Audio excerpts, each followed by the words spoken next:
ایمان مجھے روکے ہے تو کھینچے ہے مجھے کفر، کعبہ میرے پیچھے ہے کلیسا میرے آگے ہے، ہر انسان کو محسوس ہوتا ہے کہ ہے۔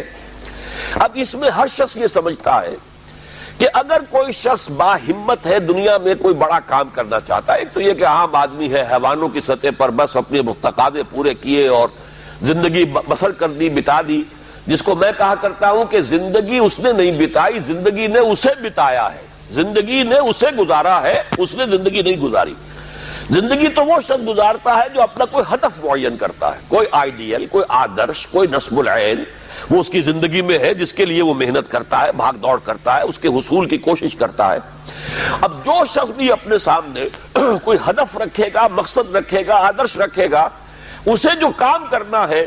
اس میں اسے یقیناً اپنے نفسانی تقاضوں کو مارنا پڑے گا، دبانا پڑے گا۔ ساری رات سوئیں گے اگر پاؤں پھیلا کر تو زندگی میں کہاں اونچا مقام حاصل کریں گے۔ آپ انگریزی میں بھی محاورہ جانتے ہیں، burning mid night oil, mid night lamp, ساری رات آدھی رات جاگ کر کام کرتے ہیں۔ تبھی تو یہ کہ جو حضرت علی نے بھی کہا ہے کہ یغوث البحر من طلب العالی ومن طلب العلا سہر اللیالی،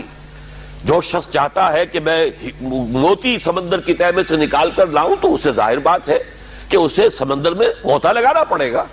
اسی طریقے سے جو زندگی میں اونچا مقام چاہتا ہے اسے راتوں کو جاگنا پڑے گا۔ ومن طلب العلا سہر اللیالی ومن طلب العلا من غیر قد اضاع العمر فی طلب المحال، بغیر محنت اور کوشش کے اگر کوئی شخص چاہتا ہے کہ کوئی اونچا مقام حاصل ہو جائے تو وشفل تھنکنگ میں وہ اپنی زندگی ضائع کر بیٹھتا ہے، کوئی اونچا مقام حاصل نہیں کر سکتا۔ گویا کہ کوئی بھی صاحب ہمت آدمی دنیا میں کوئی کام نہیں کر سکتا جب تک کہ اپنے حیوانی تقاضوں کو ذرا دبائے نہ، قابو میں نہ رکھے، اپنے کنٹرول میں نہ رکھے۔ اس کے لیے لفظ ہے سیلف کنٹرول، ضبط نفس، یعنی ہمارے اندر جو ہماری خودی ہے، مانوی شخصیت ہے۔ میں اس وقت ایگو اور سپر ایگو ان دونوں کو جمع کر کے لفظ استعمال کر رہا ہوں۔ انا، یہ جو ہماری انا ہے، میں، یہ میں جو ہے یقیناً میرے اس حیوانی وجود سے علیحدہ شے ہے۔ جب میں کہتا ہوں میرا جسم، وہ میں کون ہے جس کا کہ یہ جسم ہے؟ وہ میں کوئی علیحدہ شے ہے نا اس سے۔ میری آنکھ، میرے کان، میرا سر، میرے پاؤں، میرا ہاتھ، میری ٹانگیں، یہ سب کچھ تو میرا جسم، میرا وجود۔ میں کون ہے؟ وہ انا ہے، وہ خودی ہے، وہ ایگو ہے، وہ سیلف ہے۔ تو یہ جو خودی ہے، یہ جو سیلف ہے، یہ جو انا ہے، یہ جو ایگو ہے، یہ اگر اتنا قوی نہیں ہے کہ وہ اپنے حیوانی تقاضوں کو کنٹرول میں رکھ سکے تو پھر زندگی میں کوئی بڑا کام وہ نہیں کر سکتا، پھر زندگی اسے گزار جائے گی، وہ زندگی بسر نہیں کرے گا۔ تو گویا کہ ضبط نفس ہر صاحب ہمت اور کسی بھی صاحب مقصد انسان کے لیے لازم ہے کہ وہ اپنے نفس کو کنٹرول کرے۔ اب ظاہر ہے اس کے لیے یہی کرنا پڑے گا تاکہ ہم اپنے آپ کو خوگر بنائیں، بھوک کا، پیاس کا، سختیوں کا، رات کو جاگنے کا، مشقتیں جھیلنے کا خوگر بنائیں۔ تو روزہ گویا کہ بالکل واضح طور پر سامنے بات آ گئی، اور یہ سب سے اونچا لیول سمجھ لیجئے، جس کو ہم کہیں گے رائٹنگ آن دی وال، جیسے پانی زمین پر ہمیں بہتا ہوا دریا کا نظر آ رہا ہے، سرفیس واٹر، یہ گویا کہ اس کے مطابق سیلف کنٹرول، ضبط نفس کی ایک مشق ہے روزہ۔ بھوکا رہنا، پیاسا رہنا، تاکہ ہماری خودی، ہماری انا، ہمارا سیلف، ہماری ایگو، وہ ہمارے انڈ اور لیبیڈو پر، حیوانی تقاضوں پر، ان کے اوپر پوری طرح قابو یافتہ ہو۔ اب اس کی مثال یوں سمجھیے کہ جیسے گھوڑا اور اس پر سوار، یہ ہماری خودی یا انا یا سیلف جو ہے یہ سوار ہے، اور ہمارا یہ جسم گھوڑا ہے۔ اب اگر گھوڑا جو ہے سرکش ہے اور منہ زور ہے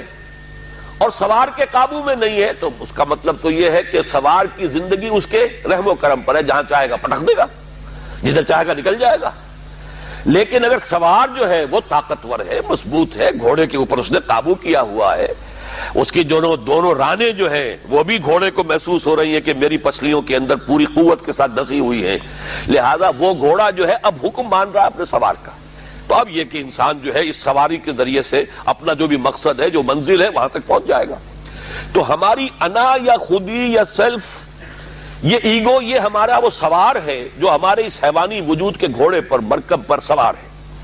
اگر تو یہ خودی مضبوط ہے، توانا ہے، طاقتور ہے، کنٹرول میں ہے، تو یہ جو جسم ہے، یہ حیوان جو ہے، یہ گویا کہ اب اس کے تابع ہو گیا اور وہ اپنے مقصدی زندگی کے حصول کے لیے اس کو استعمال کرے گا۔ اور اگر یہ کمزور ہے اس کی انا یا خودی، تو پھر تو وہ زندگی جو ہے اور اس کے حیوانی تقاضے اسے جس طرح چاہیں گے استعمال کر دیں گے۔ تو پہلی بات ہوئی کہ یہ ضبط نفس ہے۔ اور ایک بات یہاں پر تھوڑی سی اور واضح کر دوں، اسلام نے سیلف انیہیلیشن کی اجازت نہیں دی ہے، سیلف کنٹرول کی اجازت دی ہے۔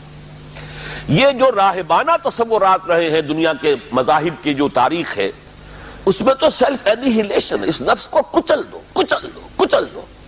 جیسی جیسی تپسیائیں ہندو یوگی کرتے رہے ہیں، یا جیسی جیسی ریاستیں رہبان جو ہوتے تھے حضرت عیسیٰ علیہ السلام کے ماننے والے عیسائی راہب، اگر آپ ہسٹری آف کرسچین مناسٹسزم پڑھیں گے تو واقعی رومتے کھڑے ہو جاتے ہیں کہ کتنی تپسیائیں اور کتنی ریاضتیں سخت وہ لوگ کرتے تھے۔ لیکن یہ اسلام میں نہیں ہے، لا رہبانیت فی الاسلام۔ اسلام نے تو کہا یہ تمہارا وجود تمہارا گھوڑا، اسے استعمال کرو،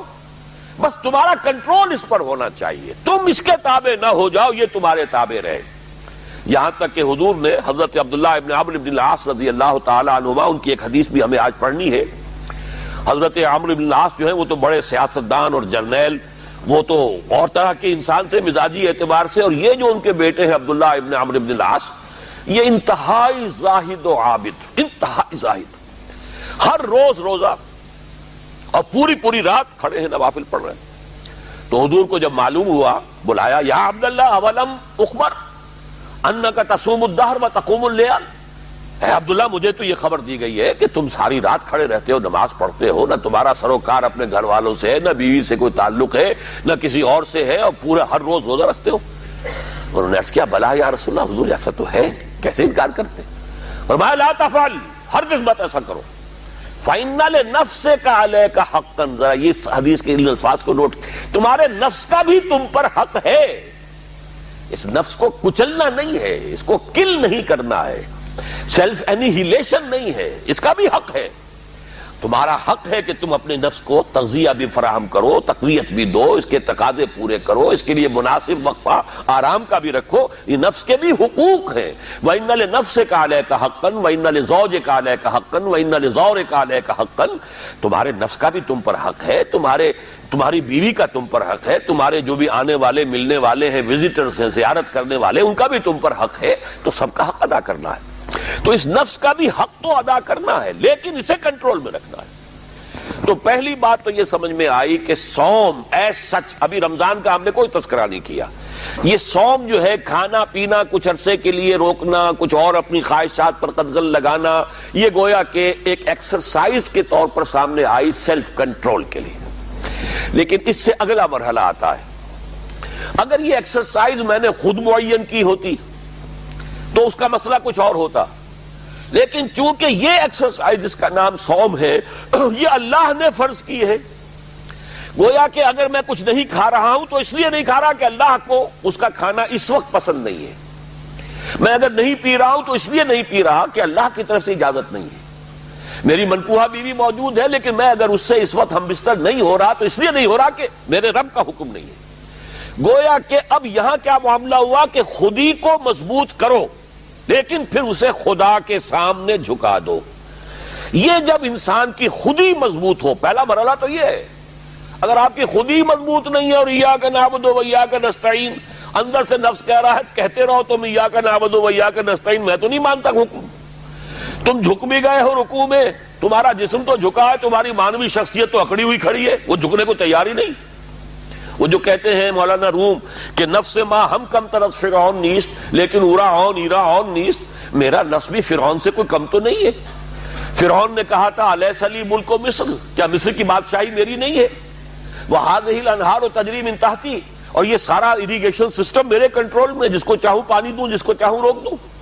اسی طرح میرا جسم کہتا ہے، میرے اندر کا نفس کہتا ہے یہ میرا وجود ہے، اس میں میرا حکم چلے گا، میں نہیں جانتا کیا حلال کیا حرام، کون خدا کیا اس کے احکام۔ تو یہ جو نفس کہتا ہے نفس ما ہم کم طرز فرعون نیست لیکن اورا اون ایرا اون نیست، چونکہ فرعون کے پاس لاؤ لشکر بھی تھا، اس نے ڈنکے کی چوٹ بھی کہہ دیا انا ربکم الاعلی، میرے پاس لاؤ لشکر نہیں ہے، میں کہہ تو کچھ نہیں سکتا، لیکن میرا نفس اندر سے یہی کہتا ہے کہ یہ میری اقلیم ہے، یہ میری سلطنت ہے، اس پہ میری مرضی چلے گی۔ اس حوالے سے جب تک کہ انسان کی خودی جو ہے قابو یافتہ نہیں ہے اپنے وجود پر، اس وقت تک اس کا یہ کہنا ایاک نعبد و ایاک نستعین بے معنی ہے۔ اس کا کوئی مفہوم ہی نہیں۔ میں اس کی مثال یہ دیا کرتا ہوں کہ فرض کیجئے شہنشاہ اکبر کا دور ہے یا شاہجہاں کا یا جہانگیر کا، اور کوئی ہندو راجا کہیں کا تھا، اس سے پہلے باغی تھا، اب وہ حاضر ہوا ہے سر اطاعت خم کرنے کے لیے، تو اس کا یہ فعل اسی وقت بامانی ہے جب اس کی اپنی حکومت اس ریاست میں قائم ہے۔ اگر معلوم ہو کہ وہ تو وہاں بغاوت ہو چکی، وہاں تو کسی اور کی حکومت ہے، اب یہ آیا ہے اطاعت قبول کرنے کے لیے، تو اس کا آنا بے معنی ہے۔ بالکل یہی ہے ہمارا، جب میرا اپنے وجود پر کنٹرول ہی نہیں تو میں کس چیز شے کو اللہ کے سامنے پیش کر رہا ہوں۔ اسلمت وجہی الیک، اللہم انی وجہت وجہی الیک واسلمت نفسی الیک، اے اللہ میں نے اپنے نفس کو تیرے سامنے جھکا دیا ہے، تیرے سامنے سرنگوں کر دیا ہے۔ وہ نفس تو میرا کہنا مان ہی نہیں رہا۔ تو پہلی بات تو یہ ہے کہ خود ہی اتنی طاقتور ہو کہ وہ اپنے وجود کے اوپر حکمران ہو، پھر وہ اپنی پوری شخصیت کے ساتھ اللہ کے سامنے جھکے۔ جب یہ مضبوط اور توانا خود ہی خدا کے سامنے اپنے آپ کو گرا دیتی ہے، بچھا دیتی ہے، اس کا نام تقویٰ ہے،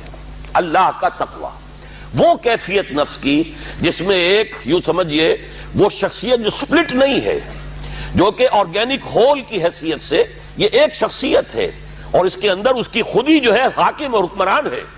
وہ خود ہی اب اپنے آپ کو اللہ کے سامنے سرنگوں کر رہی ہے، اور اس نے اپنے آپ کو اللہ کے حوالے کر دیا ہے۔ اسلمت نفسی الیک وفوضت امری الیک واسنبت ظہری الیک۔ اے اللہ، یہ رات کی دعا ہے جب حضور سوتے ہوئے دعا، جب آپ اپنا رخ کر لیتے تھے کعبے کی طرف داہنے ہاتھ کروٹ لے کر، اللہم انی وجہت وجہی الیک واسلمت نفسی الیک وفوضت امری الیک واسنبت ظہری الیک۔ بڑی پیاری دعا ہے، لیکن یہ ساری چیزیں بامانی اس وقت ہوں گی جب آپ کی خود ہی اتنی طاقتور ہے کہ اپنے وجود پر حکمران ہے۔ تو گویا کہ ضبط نفس، لیکن اس سے آگے بڑھ کر ضبط نفس کے ساتھ اللہ کی اطاعت اور اس کا تقویٰ در حقیقت یہ ہے غرض و غایت اس ریاضت یا عبادت صوم کی۔